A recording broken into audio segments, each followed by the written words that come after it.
یہ fire and move technology اسے دشمن کے جوابی حملوں سے محفوظ رکھے گی۔ اس کے علاوہ ان میزائلوں کو ایک ساتھ بڑی تعداد میں بھی فائر کیا جا سکتا ہے۔ تصور کریں کہ درجنوں میزائل ایک ساتھ ایک ہی ہدف کی طرف بڑھ رہے ہوں تو دشمن کا دفاعی نظام الجھ کر رہ جائے گا، کیونکہ وہ ان سب کو ایک ساتھ نہیں روک پائے گا۔ یہی حکمت عملی حالیہ جنگ میں ایران نے اسرائیل کے خلاف استعمال کی تھی اور پوری دنیا نے دیکھا یہ سیچوریشن سٹرائک دشمن کے دفاعی حصار کو توڑنے کا سب سے مؤثر طریقہ ہے۔ تکنیکی لحاظ سے فتح 5 میں جدید ترین سیٹلائٹ نیویگیشن اور انرشل گائیڈنس سسٹم کا استعمال کیا گیا ہے۔ اس کا سادہ مطلب یہ ہے کہ اگر جنگ کے دوران دشمن جی پی ایس سگنلز کو جام بھی کر دے تب بھی یہ میزائل اپنے اندرونی کمپیوٹر اور سینسرز کی مدد سے اپنے ہدف کو ڈھونڈ نکالے گا۔ اس کی درستگی یعنی ایکوریسی ایسی ہے کہ یہ 1000 کلومیٹر دور کسی عمارت کو، ایک خاص کمرے یا کسی مخصوص رن وے کو نشانہ بنا سکتا ہے۔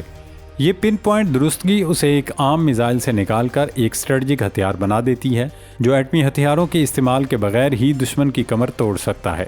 پاکستان کی اسٹریٹجک سوچ میں یہ تبدیلی کہ اب وہ اپنے دور دراز اہداف کے لیے صرف مہنگے بلاسٹک میزائلوں پر انحصار نہیں کر رہا بلکہ راکٹ آرٹلری کو اس سطح تک لے آیا ہے، ایک بہت بڑا گیم چینجر ہے۔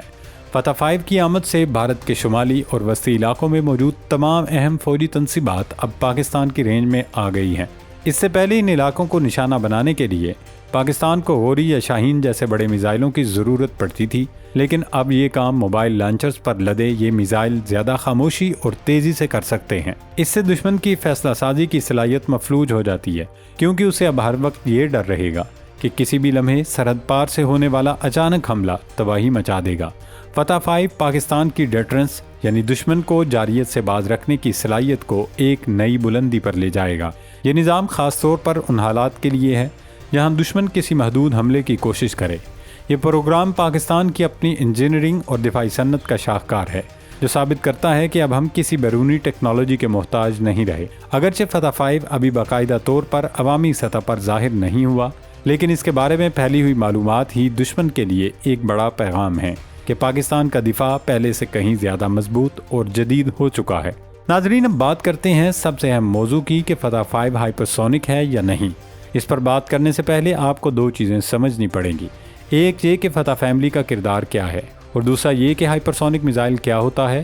بہت سے لوگ کہیں گے کہ جس کی رفتار MK5 سے اوپر ہو وہ ہائپرسونک ہوتا ہے، لیکن اتنا کافی نہیں۔ رفتار تو بلاسٹک میزائلوں کو بھی ایک وقت میں MK5 سے اوپر چلی جاتی ہے، لیکن شاہین اور ابابیل جیسے میزائل تو MK25 تک بھی پہنچ جاتے ہیں۔ پھر ہم انہیں ہائپرسونک کیوں نہیں کہتے؟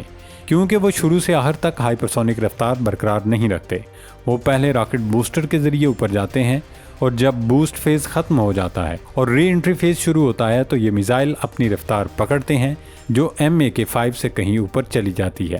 یہ رفتار ہمارے کنٹرول میں نہیں ہوتی، نہ ہی برقرار رکھی جا سکتی ہے، اور نہ ہی اس وقت میزائل ہمارے کنٹرول میں ہوتا ہے۔ لیکن جس ہائپرسونک میزائل کی ہم بات کر رہے ہیں وہ اپنی رفتار برقرار رکھتا ہے۔ بلاسٹک میزائل کی طرح اس کی ٹریجیکٹری یعنی راستہ قابل پیش گوئی نہیں ہوتا، لیکن ایک ہی وقت میں 2 میزائل فائر کیے جائیں، ایک بلاسٹک اور ایک ہائپرسونک، تو دشمن کے لیے بلاسٹک میزائل کو ڈیٹیکٹ کرنا زیادہ آسان ہوگا، کیونکہ بلاسٹک میزائل ایک مخصوص خمدار راستے پر جاتے ہیں، جبکہ ہائپرسونک میزائل دوران پرواز کسی بھی وقت اپنی سمت بدل سکتے ہیں۔ اسی وجہ سے انہیں روکنا مشکل ہو جاتا ہے۔ ایک اور فرق یہ ہے کہ ہائپرسونک میزائل کم بلندی پر پرواز کرتے ہیں، اور سب سے بڑا فرق ان کے انجن میں ہوتا ہے جسے اسکریم جیٹ کہا جاتا ہے۔ اب سوال یہ بنتا ہے کہ اگر فتح 5 ہائپرسونک نہیں ہے تو پھر یہ کیا ہوگا؟ ابتدائی معلومات کے مطابق فتح 5 ایک ہائی سب سونک کروز میزائل ہوگا جس میں فولڈنگ ونگز ہوں گے اور جو انتہائی اسٹیلتھ خصوصیات کے حامل ہوگا۔ اس کے باوجود یہ دشمن پر قیامت ڈھانے کے لیے کافی ہوگا۔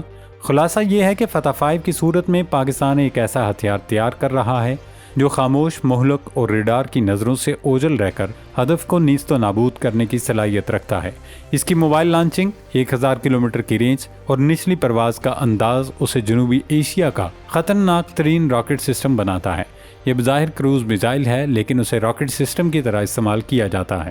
یہ نظام مستقبل میں کسی بھی جنگ کو روکنے کا بہترین ذریعہ ثابت ہوگا، کیونکہ دشمن جانتا ہے کہ اب پاکستان کے پاس وہ آنکھ اور وہ ہاتھ موجود ہیں جو اسے کسی بھی کونے میں ڈھونڈ کر ختم کر سکتے ہیں۔